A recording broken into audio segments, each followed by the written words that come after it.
मी सौभाग्यवती शुभांगी संतोष दहिवाळ माझी कविता सादर करते।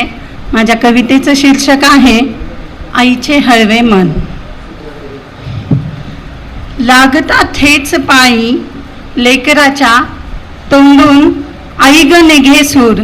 लागता थेच पायी लेकराच्या तोंडून आई ग निघे सूर। आईचे हळवे मन तिच्या डोळा येतो अश्रूंचा महापूर। आईचे हळवे मन तिच्या डोळा येतो अश्रूंचा महापूर। सहनशीलतेची मूर्ती ती भावनिक असते खूप। सहनशीलतेची मूर्ती ती भावनिक असते खूप।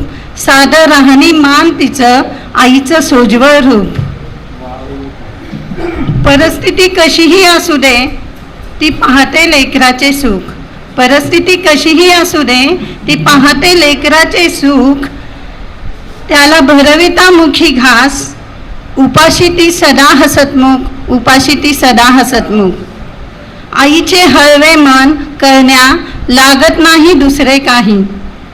आईचे हळवे मन करण्या लागत नाही दुसरे कोणी। लगेच सांगतात वेदना तिच्या डोळ्यातले पाणी। लगेच सांगतात वेदना तिच्या डोळ्यातले पाणी।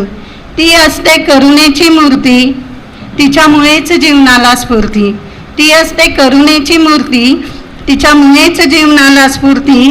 तीच आई जननी आणि धरती तिन्ही जगात कीर्ती। तीच आई जननी आणि धरती तिन्ही जगात कीर्ती। धन्यवाद।